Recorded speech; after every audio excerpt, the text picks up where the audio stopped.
من در وقتی طلبگیم ما بسیار بچه خوب بودم.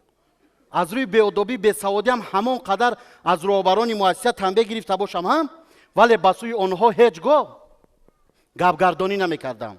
هرچند در لینیکا برای گرفتن بهای دو در زینه یکم گذاشته در گردنم صورت سنگپوش بزنم، با سوی آنها نگاه نکرده حتی در وسطشون شعرها ایجاد میکردم. احترامم نسبتشون خیلی زیاد بود.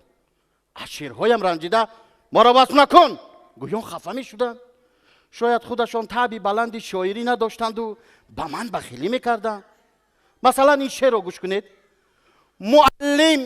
معلم رنج بسیاری کشیده، مرا در خردسالیم شپیده.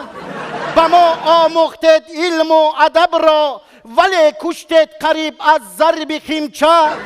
سپاریم امتحان از یگان فن، بها را میگیریم با آب شیشه. همین مصرع ها کجایش خطا است؟ این شعر تو نه وزن دارد و نه قافیه، نه معنی دارد و نه منطق. خط غلط، معنی غلط، املا غلط، انشا غلط گویان. معلم ادبیات سخنهایش را دوام داده گفت های تو کمی سوادناک شده معلم شده درس دی، انا بعد به قدر مایان میرسی، ما نان حلال میخوریم.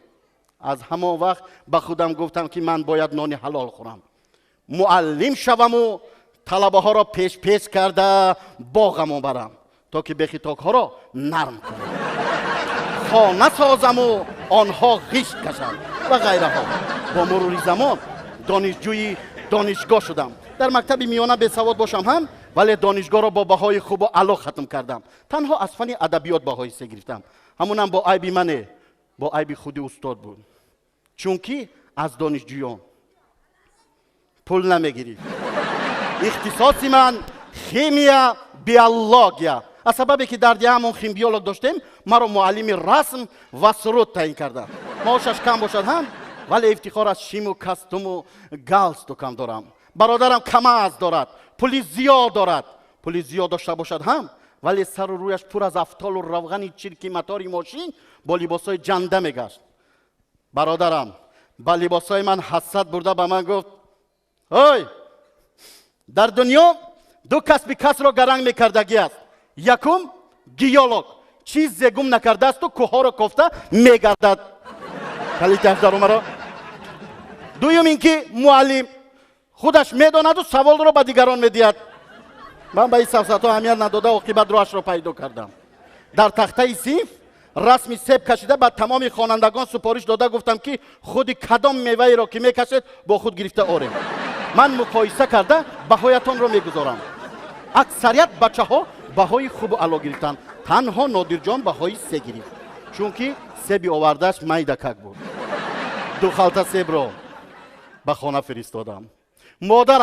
مادرم دیدن زمان که پسرم پولیاب شده از گفته در کورتش نگنجید. روزی دیگر باشد رسمی کارتوشکا، رسمی سیب را سپارش دادم. 1 خلطه کارتوشکا، 1 خلطه پیاز را هم به خانه فرستادم. روزی دیگر باشد رسمی کرم را سپارش دادم. از این کارم راهبریت آگاه شده از من رنجید. فیش مردمم زیاده گشته، حتی گپ تا به گوش برادرم رسیده است. کرم ها را بار کرده به خانه دیرکتر فرستادم. فیش مردمم خاموش شد، لیکن برادرم از بخیلیش نمونده به من گفت های تو نان حلال رو معلم میخورد گفته آب و روی معلم رو در زمین زدی کو. گفتم برادر گپ را زیاد نکن، کماز را گرفتن نزدی مکتب بیا، من به بچه ها رسمی تربوز رو سپارش دادم. با فکرم که کماز آمد، من رفته تربوز ها رو بار کردنم در کار. اگر میتوانید مرحمت به تربوز خوری بیایید.